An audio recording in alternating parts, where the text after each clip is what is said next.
Que bom ter vocês por aqui. Se ajeita aí no sofá, relaxa e vamos curtir juntos mais uma grande história. Eu sou Michel Schmidt e vou te contar tudo o que rolou em Absolute Superman 18, lançada em abril de 2026.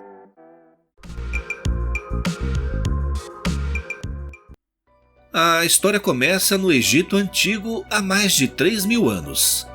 Tete Adam recorda que era uma criança de Kemet, as planícies aluviais férteis do delta do Nilo, a Terra Negra.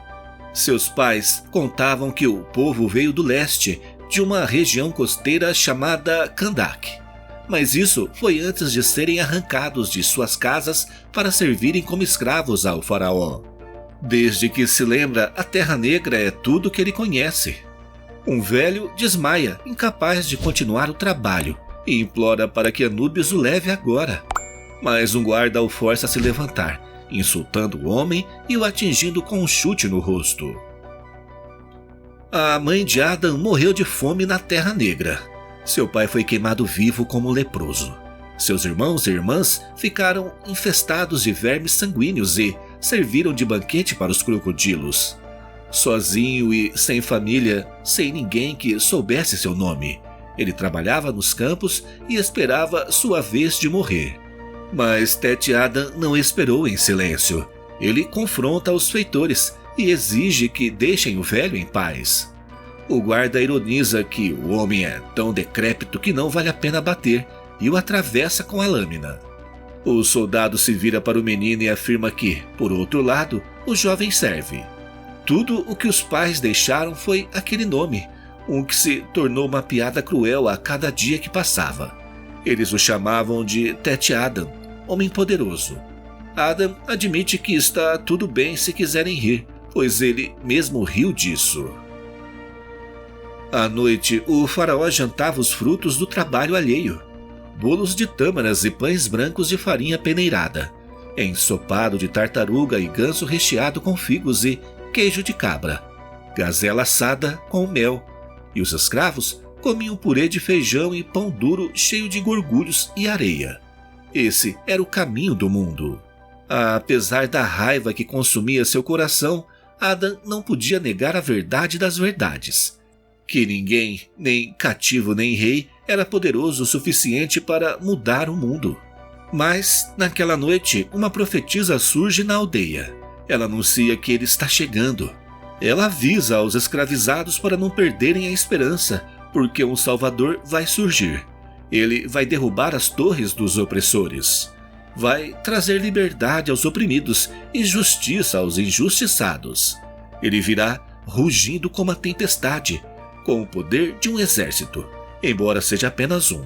Ele vai quebrar as correntes da escravidão com as próprias mãos. Um homem pergunta que bobagem é aquela.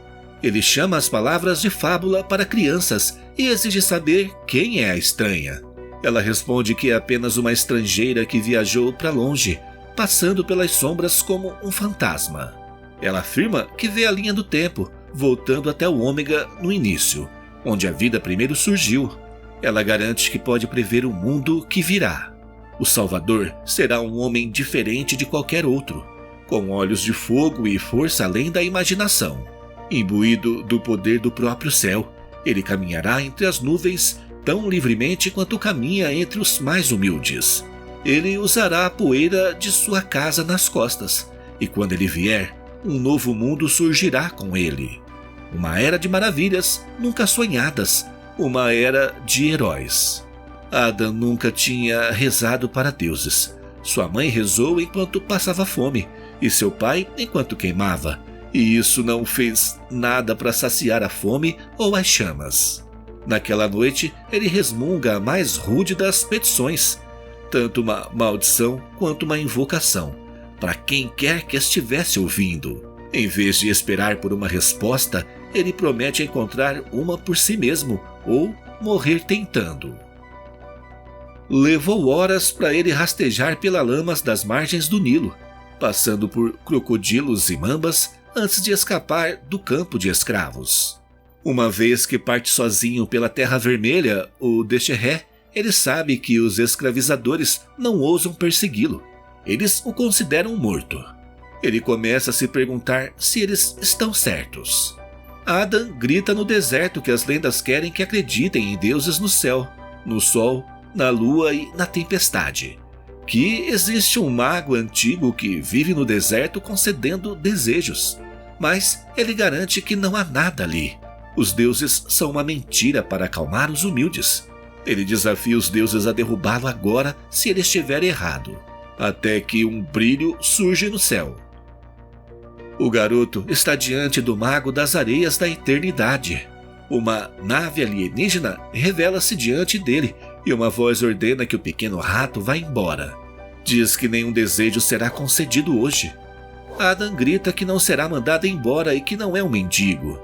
Ele grita que é Tete Adam e será o salvador que este mundo precisa, não importa o que tenha que fazer. Então, Adam é puxado para dentro da nave por um feixe de luz. As figuras de Brainiac observam o escravo. Elas zombam do seu desejo de liberdade, chamando o pedido de muito original. Para as máquinas, amor, riqueza e liberdade são desejos triviais e abaixo de suas habilidades. Um deles sugere transformar o garoto em um camelo. Outro Brainiac vê o que está na mente do menino. Ele enxerga a raiva e as ambições de Adam. A máquina admite que isso é interessante. Um terceiro nota que o corpo dele é muito magro e não sobreviveria às melhorias cibernéticas ou nanitas daxamitas.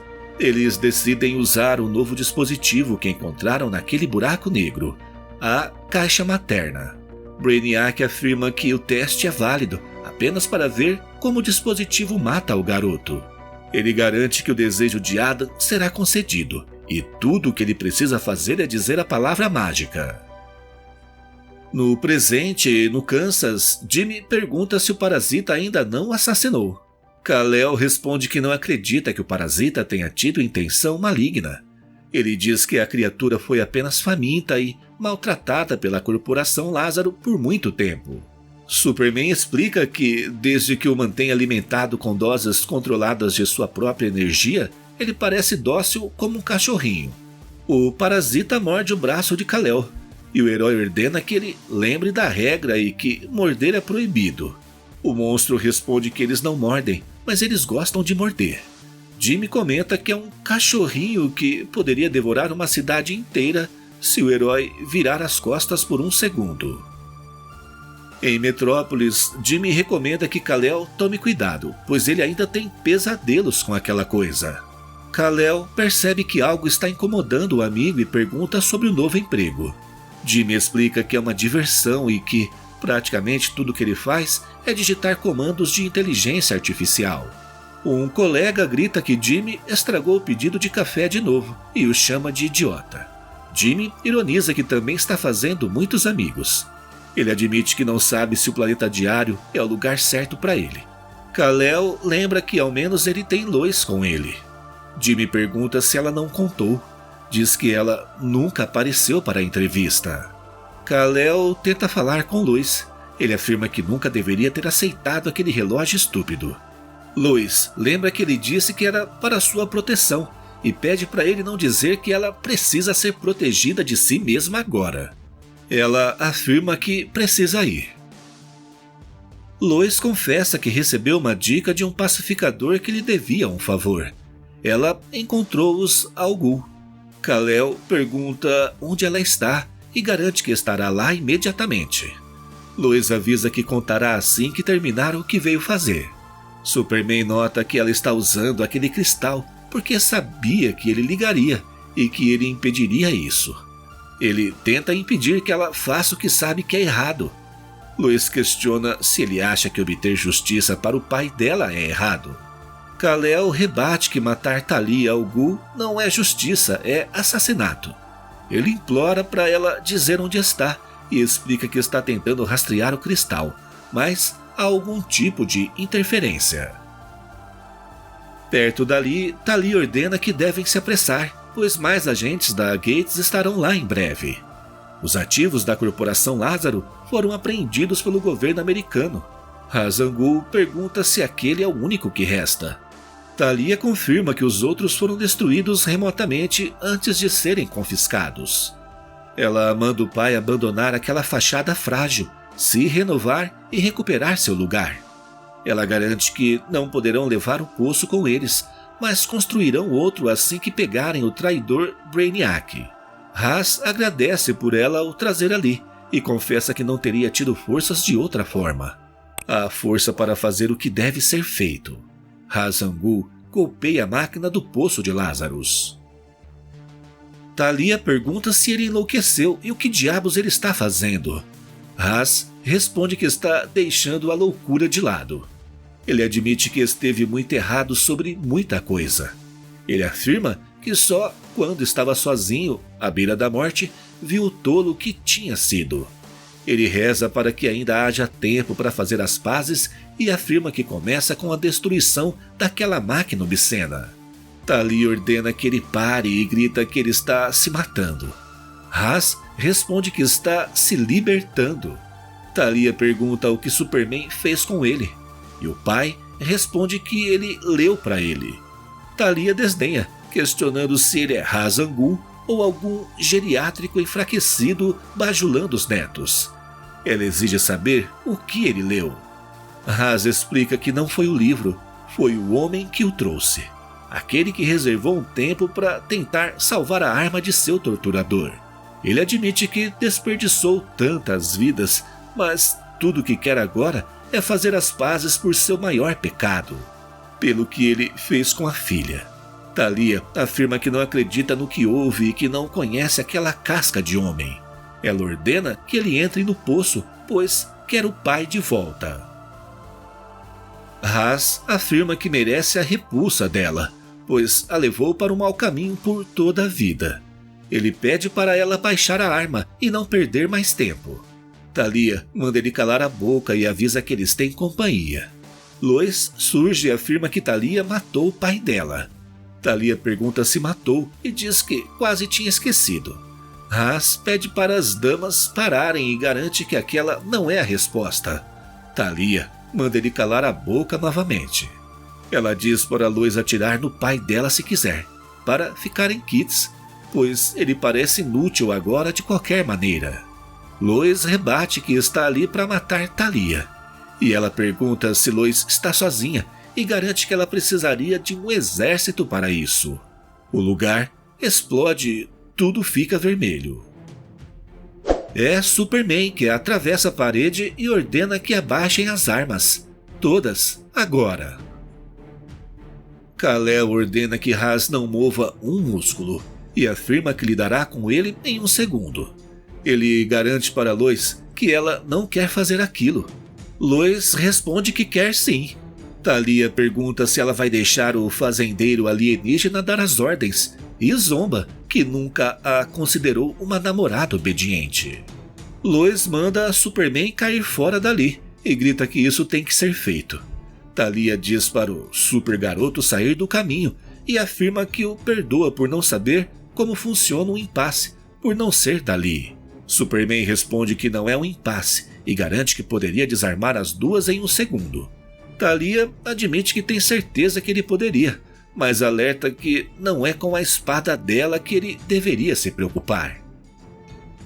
A equipe de pacificadores pergunta à diretora Talia quanto tempo mais para a evacuação. O rádio fica em silêncio. Eles concluem que algo está errado e decidem entrar. Eles carregam balas de núcleo de ferro. Eles veem alguém na escuridão e ordenam que pare. Mandam colocar as mãos para cima, mas notam que ele tem uma arma e ordenam derrubá-lo. Os agentes não entendem como as balas pararam. Notam que o martelo está magnetizado e arrancou as balas do ar. Eles perguntam do que aquela coisa é feita. A resposta é aço. John Henry Irons afirma que acabou de esmagar a linha de energia principal do traje do agente. Ele garante que o soldado não tem energia suficiente para lutar e o manda ficar no chão. O pacificador pergunta como ele sabe disso e quem ele é. Aço responde que é o filho da mãe que construiu aquilo. Só me permita agradecer rapidinho pela sua companhia aqui sempre, por ser inscrito no canal, e se não for inscrito, já se inscreve agora e deixa seu like no vídeo, porque isso ajuda pra caramba. Voltamos aos Algol. Ras implora para Thalia não fazer isso e pede para desligar a caixa paterna. Thalia afirma que, se ele realmente quer salvá-la, deve pegar uma arma e matar Lois Lane, ou ela terá que fazer tudo sozinha. Superman grita de dor e diz que algo está invadindo a cabeça dele. Lois pergunta aos Algol o que aquela coisa está fazendo com ele. Ras tenta retomar a autoridade e ordena que Thalia pare, agindo como o líder da Lázaro. Thalia rebate que ele está se envergonhando e que o rei de Lázaro está morto. Ela saúda a rainha. Thalia ataca e atinge Lois. Ras ordena que ela não o obrigue a fazer algo. Aço aparece e golpeia Ra's al Ghul com o martelo, anunciando que hoje é o dia em que ele morre. Lois insiste que precisam tirar Superman de perto daquela coisa, e Kal-El ordena que ela corra. Superman soca a caixa e Thalia pergunta quem é o soldador com o martelo, e exige uma razão para não deixar Aço matar Ras. O pai pede para Thalia parar e garante que a luta não pode acontecer ali.